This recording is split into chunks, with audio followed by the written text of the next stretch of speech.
Assalamualaikum warahmatullahi wabarakatuh. Apa kabar Bapak Ibu anak-anak semua dimanapun berada? Senang sekali saya Erni Setiani bisa kembali menemani semuanya dalam acara The Best Podcast, podcastnya SMP Negeri 2 Sleman. Dan tema kita hari ini sangat menarik sekali karena berkaitan dengan hal yang memang saat ini sedang viral di mana-mana, yaitu tentang kekerasan pada anak gitu ya. Alhamdulillah hari ini saya tidak sendiri, saya ditemani oleh ibu yang cantik sekali ya, Ibu Supartiningsih AMD-Kep dari Puskesmas Sleman ya Bu ya. Iya, Bu Ning apa kabar? Alhamdulillah sehat. Alhamdulillah, alhamdulillah sehat. Cerah selalu ya. Oh iya. Salam sehat, aman buat anak-anak. Iya Bu, itu yang kita harapkan ya Bu ya. Ya seperti apa yang sudah saya katakan di awal dengan tema kita hari ini. Semoga nanti apa yang kita bicarakan, apa yang kita angkat tema hari ini bisa membawa hasil dan bisa tentunya mengedukasi para orang tua dan orang-orang sekitar supaya bisa melakukan pencegahan kekerasan terhadap anak gitu ya. Oke Ibu, kalau kita berbicara tentang kekerasan yang sedang marak sepertinya di mana-mana terjadi begitu ya. Termasuk mungkin di lingkungan sekitar kita juga mungkin sudah banyak terjadi. Nah, sebenarnya definisi dari kekerasan terhadap anak itu apa dan bentuknya itu yang sering muncul di lingkungan kita itu yang seperti apa ya Bu ya? Oke. Terima kasih Bu Erni. Jadi kekerasan itu dari dulu ada dan selalu ada kok ya. Jadi intinya kekerasan itu suatu tindakan, sikap atau perilaku atau apapun yang memaksa, yang dilakukan seseorang ke seseorang atau kelompok ke seseorang itu yang tidak sesuai maksudnya yang tindakan yang bikin kita tidak rela, yang tidak nyaman, yang memaksa. Nah intinya begitu. Jadi ya sesuatu yang tidak kita inginkan. Betul, tapi itu terjadi dan dilakukan. Jadi mungkin keywordnya atau kata kuncinya itu adalah tidak nyaman dan memaksa itu tadi ya, sehingga didefinisikan sebagai kekerasan gitu. Nah, sebenarnya kekerasan itu kan bisa terjadi pada semua orang begitu ya. Betul. Namun mungkin karena kita konteksnya adalah dunia pendidikan dan kita sering sekali berjumpa dengan anak-anak. Nah, itu kan juga sering terjadi saat ini ya Bu ya. Nah, alasannya biasanya kenapa sih Bu? Kenapa sih kekerasan itu bisa terjadi di rumah, masyarakat maupun sekolah, khususnya untuk anak-anak? Betul Ibu, jadi kekerasan itu terjadi di mana saja. Kalau di anak-anak itu mungkin dia melihat di keluarganya, atau dia juga sudah menjadi korban, cuma tidak berani ngomong. Jadi dianggap satu repotnya kalau dianggap pembenaran, dan cara mempertahankan dirinya dia hanya diam. Nah itu yang repot, sehingga pada suatu saat ada kata-kata balas dendam.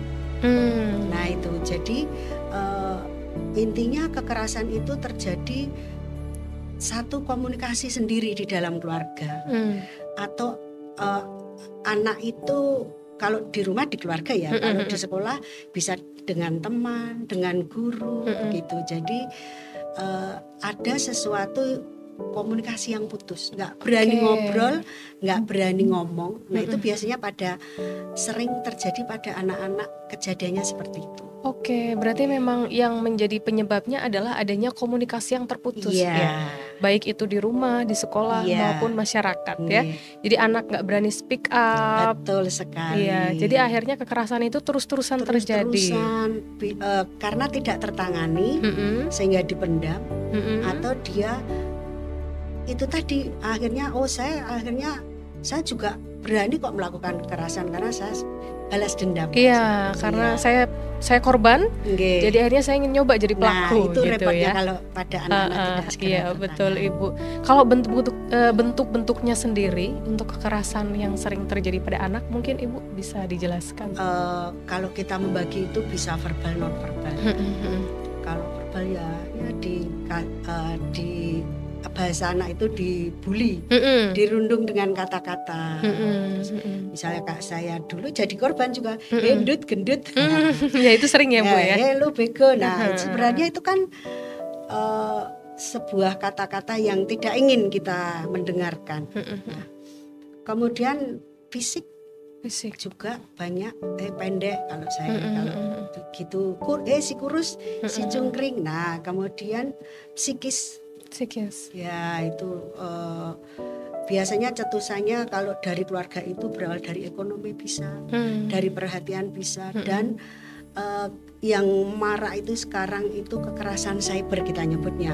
Jadi karena semua kan serba lewat medsos, ada mohon maaf nggak nyalain HP versi Androidnya ya, karena secanggih apapun HP kalau kita nggak ngeklik nggak bakal keklik lah kasarnya. Nah itu kekerasan cyber banyak sekarang karena sebentar-sebentar yang banyak kita tangani itu kekerasan cyber itu lewat ya tadi non verbal, verbal lewat medsos. Kemudian yang parah itu kenapa ya sekarang saya nyebutnya parah itu banyak di-shoot video porno sehingga anak-anak itu menjadi korban ketika di-shoot, dipaksa begitu di-share. Nah itu jadi sudah menjadi korban tunggal akhirnya jadi keroyokan lah kasarannya. Itu yang susah. Oke, jadi masuk juga kekerasan seksual itu ya? Itu paketannya. Kekerasan seksual. Jadi kalau dari keluarga itu berawal dari penelantaran, ekonomi, sehingga menujunya ke fisik, psikis, akhirnya sosial. Salah satunya ada juga kekerasan seksual. Oke, jadi memang luas ya kalau kekerasan itu, termasuk bully juga kan masuk ya Bu ya. Itu bagian dari kekerasan gitu. Nah, kadang kita sebagai pendidik nih konteksnya ya Bu ya, berbicara tentang kekerasan seksual. Tentang kekerasan gitu aja dulu ya, nggak usah pakai seksual. Karena ada kata-katanya tidak nyaman dan dipaksa. Tapi tentunya itu berkonteks ya Bu. Kalau kita membuat peraturan untuk di sekolah itu kan juga mungkin membuat anak tidak nyaman dan sedikit memaksa kalau peraturan itu. Itu nggak bisa ya dimasukkan kekerasan juga ya Bu ya? Nggak bisa kalau karena itu ada konteks ya. Mungkin triknya adalah mohon maaf sebelum ke sekolahan itu membuat peraturan begini-begini, libatkan anak, libatkan siswa. Ini tujuannya seperti ini loh. Sekolah ini misalnya di sini kan dulu lonceng bebas bullying. Nah itu sebelumnya ada prolog, ada kegiatan dulu bahwa bullying itu seperti ini, akibatnya seperti ini, sehingga perlu nih anak-anak kita membuat stop bullying, bahwa bullying itu menyakitkan kasarannya. Mereka dilibatkan, jadi nggak tiba-tiba sekolah ini mengeluarkan peraturan. Biar nyambung. Iya betul. Jadi ada komunikasi itu tadi ya, supaya tidak satu pihak gitu. Ada kedua belah pihak saling menyetujui. Baik, ya ada kesepakatan kalau kita dalam pendidikan itu ada yang namanya kesepakatan. Oke, baik. Menarik nih ya kalau kita berbicara tentang kekerasan, karena kita sendiri pelaku di dalam dunia pendidikan tentunya sebagai seorang guru berpengaruh juga kan terhadap pencegahan kekerasan yang terjadi di lingkungan sekolah gitu. Nah, tentunya kekerasan yang terjadi pada anak mungkin Buning pernah menangani mungkin, atau timnya dari Buning dari Puskesmas Sleman pernah menangani. Tentunya ini punya dampak yang sangat luar biasa ya terhadap anak, dari fisik, emosional, sosialnya. Nah, mungkin bisa dijelaskan, barangkali mereka nggak berani ngomong, tapi ini anak kok kelihatan dari dampaknya, perubahannya, emosinya. Mungkin yang seperti apa itu Buning, anak yang mengalami kekerasan seksual itu akan berdampak seperti apa? Jadi sebelum kekerasan seksual dulu kekerasan secara umum. Korban itu nomor satu kalau nggak berani ngomong, ujung-ujungnya akan depresi. Jadi kalau misalnya sekolah nih, kok anak ini kok beberapa hari atau izin lebih dari 2 hari misalnya. Sering izin gitu Sering izin atau kok ada prestasi yang menurun ya, atau belum ke prestasi misalnya kok nggak segera menyelesaikan tugas misalnya. Nah itu mohon maaf mungkin sudah tanda kalau anak ini bermasalah. Bisa komunikasi, kadang anak itu kan punya sahabat, tanyakan ke sahabat atau ke orang tua, atau lebih bagus itu kalau kita nyebutnya CC, duduk bersama. Kok dengan orang tua, dengan sahabat, dengan guru. Nah, karena kalau sudah depresi, orang dipaksa, orang dihina, dimalukan itu kan nggak oke, terima kasih kan nggak begitu. Nah, itu stres dulu sebelum ke depresi itu segera tertangani. Kalau bisa. Karena kalau tidak segera tertangani sampai depresi bisa ke ODGJ. Dan kita sudah punya, dengan sangat menyesal, anak korban kekerasan SMP itu akhirnya ODGJ karena keterlambatan. Dia di rumah mengurung diri, orang tuanya juga nggak terlalu, mohon maaf, aware kok anakku. Jadi kadang anak itu membohongi, kok nggak sekolah, libur kok. Nah ya itu tadi komunikasi, kok libur kok beberapa hari misalnya. Ternyata anak ini di kamar diam gitu. Kemudian kalau kekerasan, misalnya korban kekerasan fisik, dampaknya itu misalnya kalau luka bakar kan bisa cacat. Kemudian depresi yang tidak segera tertangani bisa percobaan bunuh diri. Jadi memang sangat ngeri kalau tidak segera tertangani secara cepat, sampai akhirnya ada yang bunuh diri. Nah itu yang repotnya. Itu dampaknya sampai ke bunuh diri juga. Ya, Bu ya. Apabila tadi nggak terselesaikan segera, tertangani segera. Oke. Ya oke. Jadi ada dampak jangka panjang dan mungkin jangka pendeknya mungkin ya tadi ya Bu ya. Stres sampai depresi, prestasi menurun. Kalau yang panjang ya tadi dari ODGJ sampai percobaan bunuh diri, sampai bunuh diri, ditambah kalau kekerasan seksual itu sebenarnya korban itu kalau dampaknya itu hampir sama. Tetapi memang kalau kekerasan tambah seksual, kok kebetulan misalnya nih pas masa subur ya bisa kehamilan, kehamilan tidak diinginkan ya, bisa penyakit menular seksual gitu. Jadi ya memang harus segera lengkap dan kompre ya. Gitu. Harus komprehensif ya Bu ya. Baik, tentunya kita nggak ingin itu terjadi sebenarnya ya Bu, walaupun kenyataannya memang kasusnya sudah ada gitu ya. Tapi kan kita bisa meminimalisir itu betul dengan cara tindakan preventif atau pencegahan. Itu yang lebih penting gitu ya. Nah, gimana nih Bu peran guru, orang tua, masyarakat dalam pencegahan kekerasan anak gitu Bu? Kalau sebenarnya saya sudah sangat appreciate dengan SMP 2 ini. Ya, terima kasih. Jadi memang pencegahan itu lebih penting. Itu ya kalau kita bahasa medis itu promotif sama preventif. Ya caranya seperti sekolah ini melibatkan kami dengan sosialisasi, dengan game-game, dengan lomba-lomba bertemakan stop kekerasan. Nah itu salah satu promo pencegahan versi anak-anak. Kalau pidato begini terus itu kadang ngomong apa sih itu. Tapi ya dengan gaya anak, termasuk podcast ini. Nah, itu dengan materi-materi seperti ini, dengan melibatkan selain kita puskesmas, sekolah, anak itu betul-betul dilibatkan. Jadi mereka punya punya ya, oh ternyata saya juga butuh ini loh.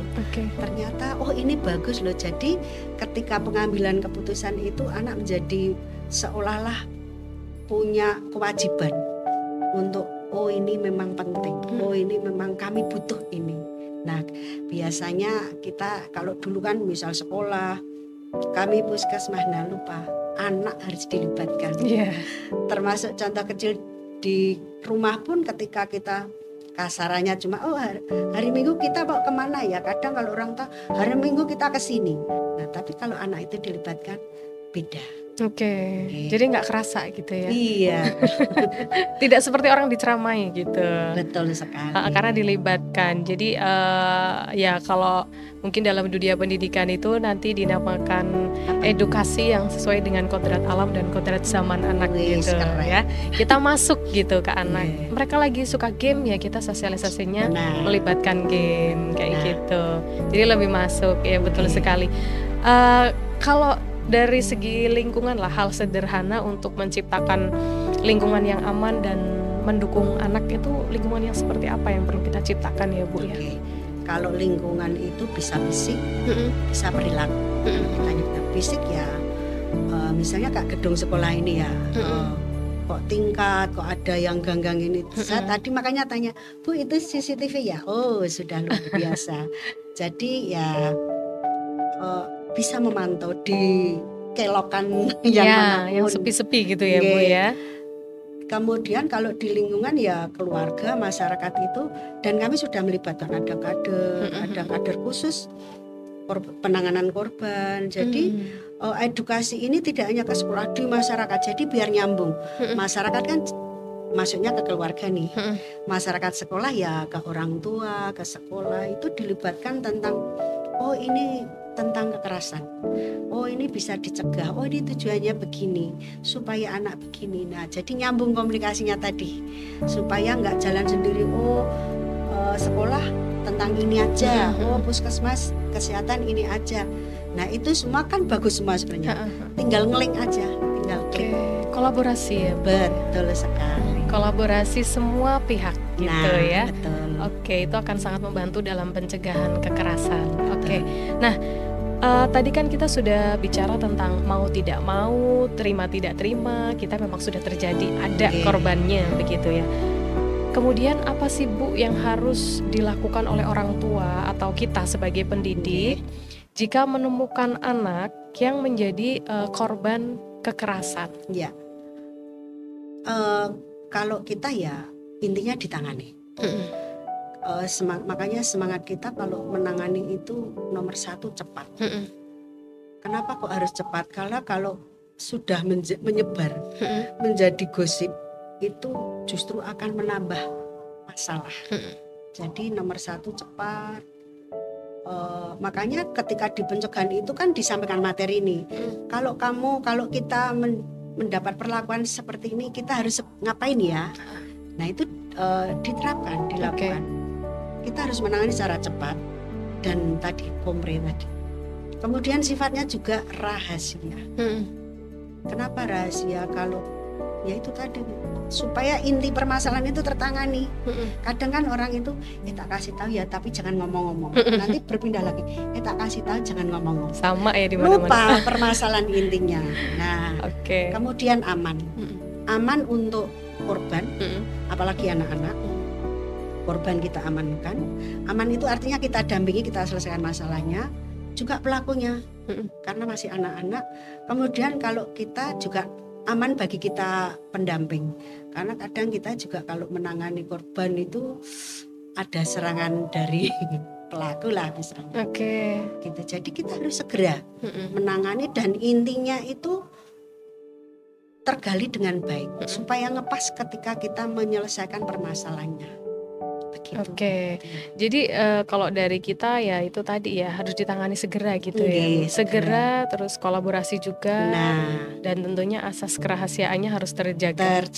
Gitu ya.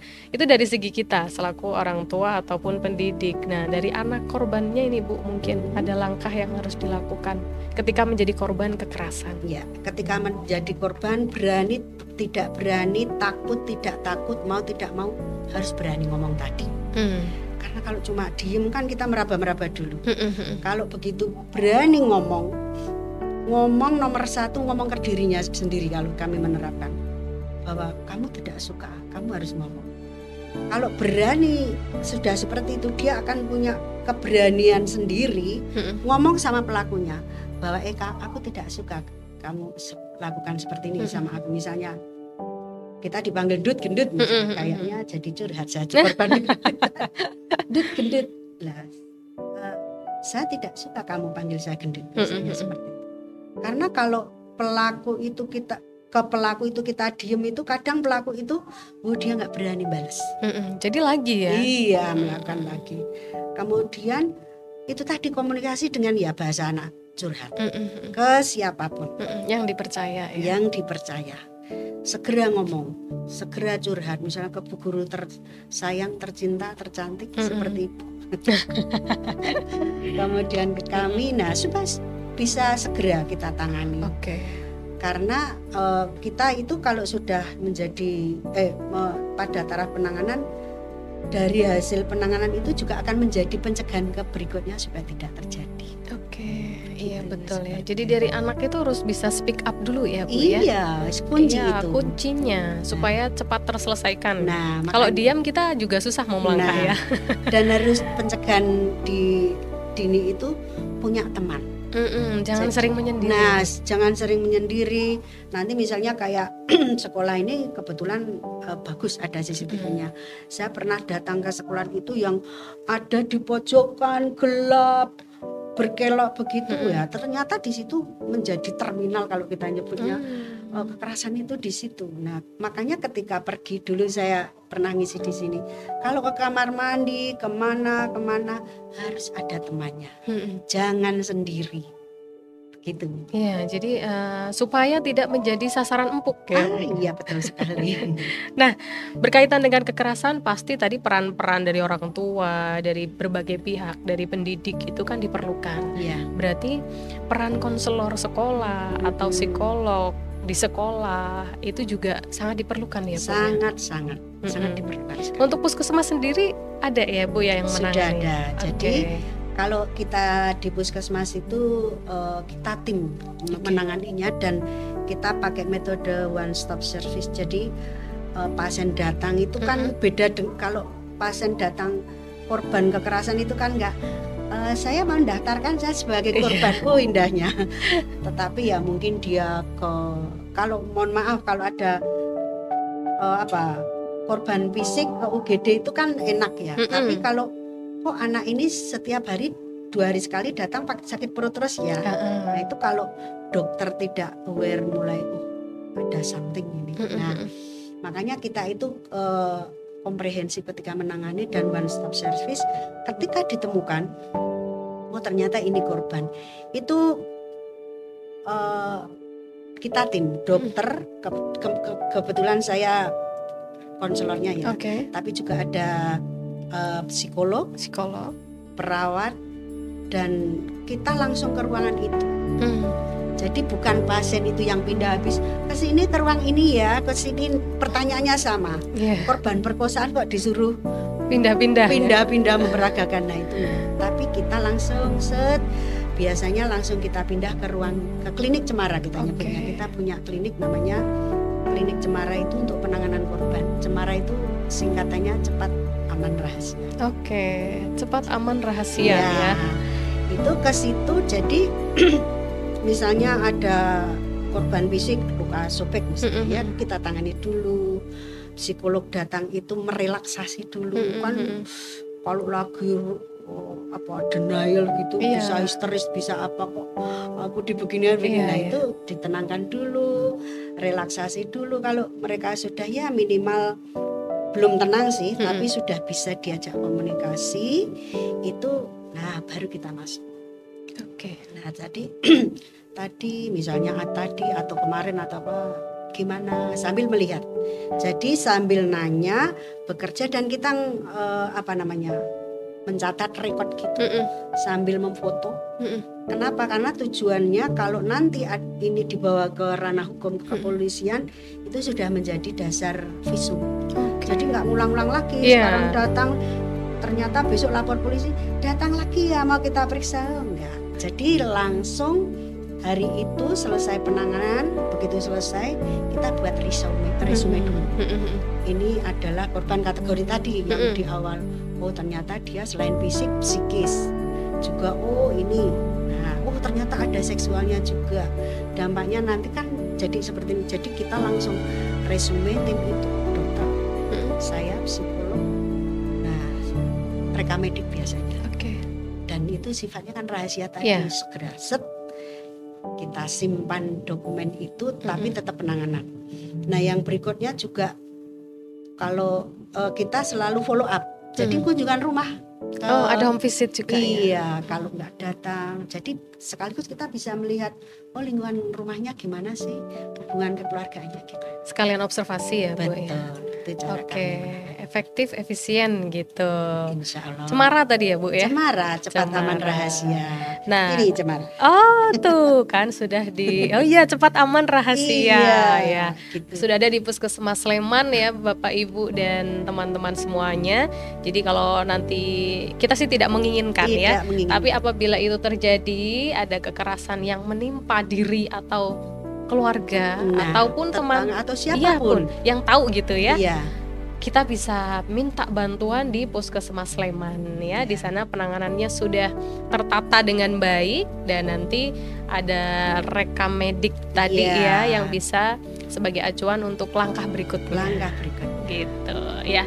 Termasuk kami juga mungkin apabila di sini nanti ada terjadi, kita kan sudah kerjasama ya Bu ya, sudah MOU. Nah itu mungkin bisa kita lanjutkan, tapi kita tidak menginginkan itu. Iya. Dan kalau berbicara tentang kekerasan, tentunya sebenarnya ini sudah ada payung hukum ya untuk melindungi anak-anak Indonesia dari kekerasan. Dan bagaimana nih Bu hukum di Indonesia untuk melindungi anak dari kekerasan? Sudah ada gitu ya sebenarnya? Sebenarnya sudah ada dari dulu. Sudah ada. Kalau ini harus membaca karena takut salah. Oke, silakan. Jadi sebenarnya kalau kekerasan, kita bersyukur Pemda Sleman ini sudah mendahului dari berapa ya? 6 tahun yang lalu menjadi kabupaten. Awalnya kan puskesmas ramah anak, sekolah ramah anak, sekarang kabupaten ramah anak. Itu berawal dari kita duluan untuk menangani korban. Nah, sehingga ternyata perlu ada surat edaran, perbub gitu-gitu. Nah, induknya ini kalau jadi cuma ada satu tambahan. Kita itu jadi bingung sendiri kalau korbannya anak, pelakunya anak. Oke. Nah kalau pelakunya dewasa itu ya langsung ini sudah jelas ya, nempel ya. Pasal 353 KUHP penganiayaan hingga meninggal dunia itu berat ya. Ancamannya pidana 9 tahun. Kemudian kalau pada 170 KUHP penganiayaan secara bersama-sama, sekarang kan banyak ya keroyokan gitu. Itu ternyata ada payung hukumnya dan ada pidananya sampai 12 tahun. Nah, tetapi kalau pelakunya anak, kita harus bersyukur lagi nih, berbahagia. Maksudnya bersyukur kita penanganannya itu sudah tadi dari hukum, dari kesehatan, dari pendidikan, dari kader. Kita dampingi semuanya. Nah itu ada namanya panti rehabilitasi. Panti rehabilitasi. BPRSR namanya. Itu punya dinas sosial. Tapi kok pantinya di Sleman lain atau? Iya. Nah itu kita bina di sana gitu. Jadi tidak pidana tapi pembinaan. Ya? Pembimbingan. Oke. Nah. Berarti untuk anak pelaku kekerasan itu ada pembimbingan khusus dari dinas sosial yang kebetulan tempatnya ada di Sleman gitu ya. Di atas floating resto tempatnya. Oh, di daerah situ. Oke. Kalau untuk korban itu ini kan untuk pelaku ya. Kalau untuk korban itu gimana Bu? Jadi tetap kita lakukan pertolongan pendampingan ya sesuai tadi. Karena kadang korban kekerasan itu ternyata gak cuma satu. Bisa ngikut, gak cuma fisik. Iya, merembetnya kemana-mana. Yaitu makanya kita tim, nggak bisa cuma bidan dok. Nggak bisa cuma dokter. Iya, psikolog semua kolaborasi ya. Dan hasil ini misalnya korban masih sekolah kita libatkan, keluarga kita libatkan, itu penanganannya. Berarti peran sekolah untuk mendukung program perlindungan anak itu juga besar, sangat besar, apalagi beliau ibu dan sekolah ini kan rumah keduanya anak-anak. Betul. SMP itu kan sekolah itu rumah kedua. Anak-anak. Nah, rumah kedua cuma kita harus meluruskan. Ketika di sekolah guru itu menjadi orang tua anak-anak itu kan ibu satu putranya berapa nanti ya. Iya. Jadi tetap ya bersinerginya. Iya, kerjasamanya. Nah begitu. Ya, jadi tidak boleh saling mengandalkan. Nah betul. Orang tua ngandelin sekolah, sekolah ngandelin orang tua. Udah masuk sekolah kok, itu bagiannya Pak Guru, Bu Guru. Nggak gitu juga. Iya, oke. Karena sebenarnya pendidikan utama itu tetap keluarga ya, Bu. Betul. Ya. Oke. Ya.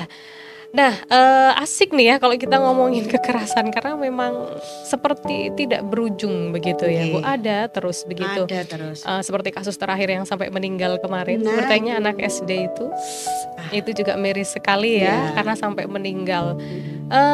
Kemudian bagaimana ini, Bu, caranya kita berbicara tentang kampanye anti kekerasan gitu ya, Bu ya. Cara terbaik untuk meningkatkan kesadaran masyarakat terutama tentang pentingnya menghentikan kekerasan pada anak, mungkin ada tips dan triknya, Bu, yang bisa disampaikan. Ya itu tadi promosi. Oke. Kita bahasanya itu marketingnya harus dibenerin, bener-bener. Keluarga harus dilibatkan. Oke. Masyarakat itu kalau kita ini punya kader, sekolah, guru dan kader konselor sebaya itu anak-anak.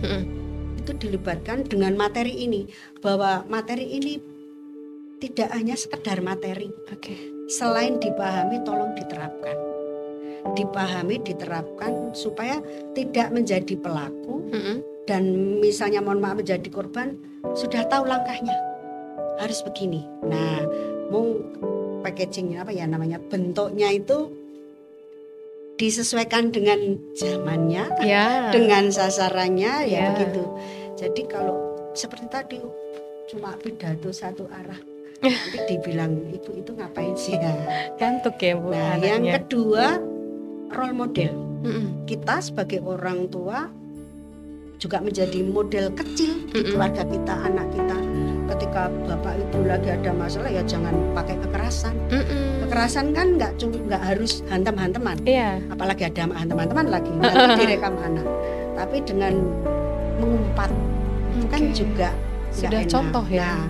Nah, makanya saya selalu menerapkan ketika ada korban anak-anak, mohon maaf nih yang kurang benar, saya nggak bilang salah, adalah orang tua yang harus menjadi model itu dibenahi. Nah misalnya seperti itu. Kemudian ya seperti ini podcast, kemudian promo buat leaflet atau lomba-lomba ketika di sekolah lagi apa namanya, kalau sebelum rapot itu apa namanya? Class meeting. Nah, class meeting event-event dengan pola, dengan nuansa stop kekerasan. Misalnya seperti itu. Jadi diusung di tema-tema kegiatan sekolah ya. Oke, ya. Role model itu tadi menarik sekali ya. Itu, teladan. Keteladanan ya. Di mana-mana memang teladan itu menjadi contoh terbaik ya, menjadi pendidikan yang terbaik. Oke. Nah, mungkin selama Bu Ning bertugas gitu ya di Puskesmas Sleman, adakah kisah atau contoh nyata tentang keberhasilan menghentikan kekerasan terhadap anak yang bisa kita jadikan motivasi bagi Bapak Ibu di rumah untuk stop dulu kekerasan, mungkin dengan cara mengedukasi si anak setiap makan, karena kadang momen terbaik adalah ketika makan bersama. Betul, terus cerita tadi di sekolah ngapain gitu. Nah mungkin ada pernah Ibu Ning ini menangani kasus dan berhasil, kemudian bisa diceritakan ke kita sedikit gitu, Bu. Oke, terima kasih. Ada 2 tahun yang lalu. Jadi kekerasan cyber kita nyebutnya, yang jadi ada 3 anak, 3 siswa. Sebenarnya nyebutnya kalau siswa itu siswa apa anak ya? Siswa boleh, anak boleh. Boleh, anak boleh ya. Intinya kok mohon maaf, mereka itu kok bisa berlangganan situs video porno. Nah itu terus dia kecanduan, repotnya lagi ngajak teman, terus intinya yang berawal dari satu kelompoknya, kemudian satu kelas, dan di sekolah itu sekitar berapa, di atas 50 mereka itu ya kecanduan begitu, dan ada yang sampai ngesu di share. Nah akhirnya sekolah itu kan mengambil HP karena cuma lewat HP ya. Marah siswa itu mengancam gurunya. Nah terus pihak sekolah koordinasi dengan kita. Nah kita langsung seminggu waktu itu kita menangannya. Ternyata korbannya sekitar 80-an. Kita duduk bersama, kita dari puskesmas, dari polsek, dari orang tua, kita duduk bersama dan kisah CC namanya. Saya ke orang tua dulu, kelas orang tuanya itu kita beri edukasi tentang kekerasan, kemudian siswanya juga. Nah kemudian di akhir cerita kita menyampaikan apa yang terjadi, bahwa gurunya aja sampai diancam kalau sampai menyita HP saya gini-gini, gurunya sampai takut. Nah akhirnya di akhir cerita para orang tua itu mengakui 50% sangat percaya dengan anak, bahwa HP itu tidak mungkin diklik video. Nah ternyata ya orang tua harus tidak gaptek ternyata. Nah terus selesai itu akhirnya mereka merasa lengah, mengawasi anaknya, terlalu percaya. Ketemu anaknya juga, yang bapak ibu kalau kita udah gini ya percaya aja kok. Nah terus akhirnya minta maaf orang tuanya itu di aula gitu, minta maaf anak itu, tapi tetap kita relaksasi. Makanya fungsi psikolog itu luar biasa. Harus begini, ini belum waktunya, ini dampaknya seperti ini. Nah minta maaf, terus belum selesai tapi selesai sementara. Oke, ada 12 yang harus didampingi dengan psikolog karena betul-betul sudah ketergantungan. Nah itu kita follow up, sudah membaik di sekolah itu. Ya intinya komunikasi tadi, bahwa kita juga nggak terlalu percaya anak saya. Nah, dan orang tua terutama ibu ya, mohon maaf kok jadi ibu ini. Kita nggak boleh hanya sekedar tomat sekarang harganya sekilo berapa ya, tapi apa yang apa yang trending kalau bahasa anak itu kita harus bisa mengikuti. Nah, nggak boleh gaptek, itu yang besar. Kemudian yang kecil saya selalu satu orang ini juga siswa putus sekolah, akhirnya berawal dari hinaan karena gendut gini akhirnya putus sekolah. Saya kasih satu kata ke dia, jadikan hinaan menjadi motivasi.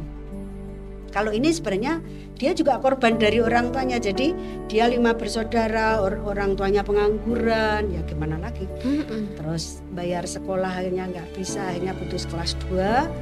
Dia bekerja awalnya ya ikut orang jualan gitu, sekarang dia empowernya luar biasa, dia sudah buka stand sendiri makanannya. Ya mohon maaf akhirnya baru kelas 2 SMP waktu itu, mohon maaf mau lulus itu kelas 3 ya.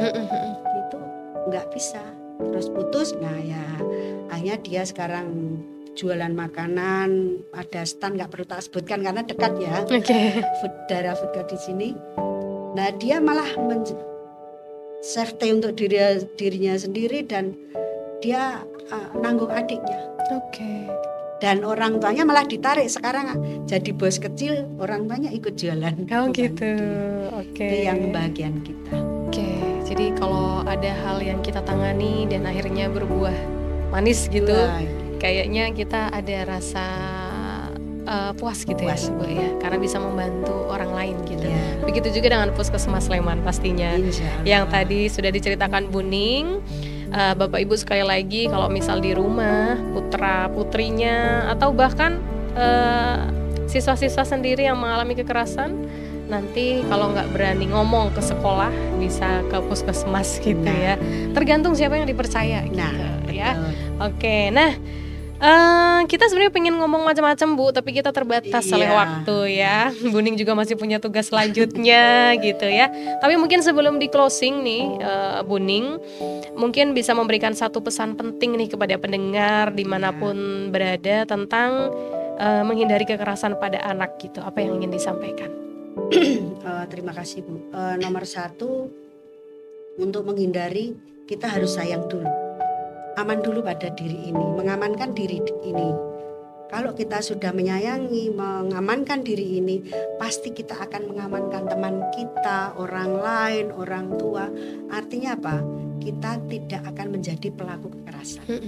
Karena bagaimanapun kekerasan itu menyedihkan.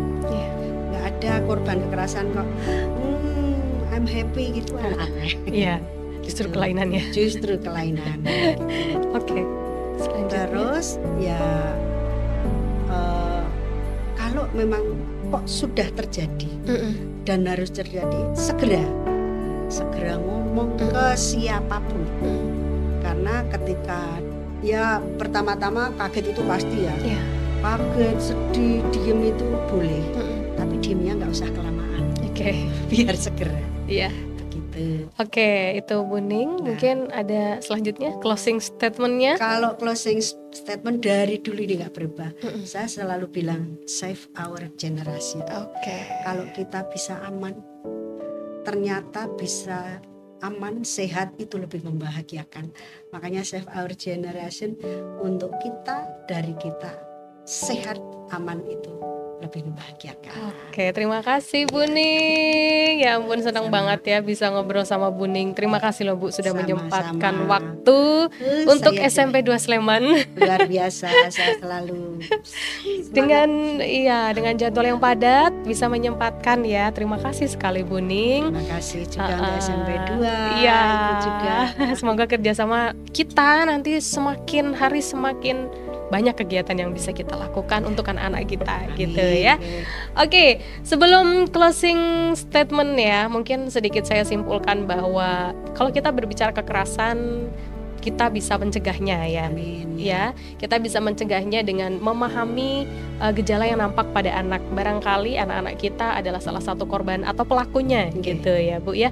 Jangan lupa juga selalu kolaborasi, komunikasi, kerjasama sama pihak-pihak terkait, termasuk sekolah, dan apabila urgent nanti bisa ke puskesmas juga.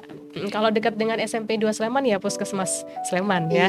Bisa ke situ. Dan mohon maaf, baru puskesmas Sleman yang sudah ada kliniknya ini. Luar Jadi biasa. Kita dapat rujukan dari mana-mana ke puskesmas Sleman ya. Luar biasa ini ya, memang selangkah lebih maju ini. Ya, dan sebenarnya yang namanya kekerasan itu kita bisa cegah ya Bu ya, tadi dengan berbagai cara. Untuk korbannya, untuk anak-anak ya dimanapun berada, jangan pernah takut speak up. Gitu. Berbicaralah jika memang ada hal yang membuat tidak nyaman dan tentunya membuat atau ada yang memaksa melakukan sesuatu gitu ya. Terus jangan juga sendiri terus ya, cari teman yang sebanyak-banyaknya, karena itu adalah salah satu cara efektif mencegah. Kalau kalian bareng sama teman-teman banyak, orang mau melakukan kekerasan juga mikir-mikir ya. Mikir-mikir. Tapi kalau sendiri terus kayaknya itu korban sasaran empuk gitu ya Bu ya. Begitu. Semoga apa yang kita berdua bicarakan hari ini bisa membawa manfaat besar untuk semua pendengar dimanapun berada.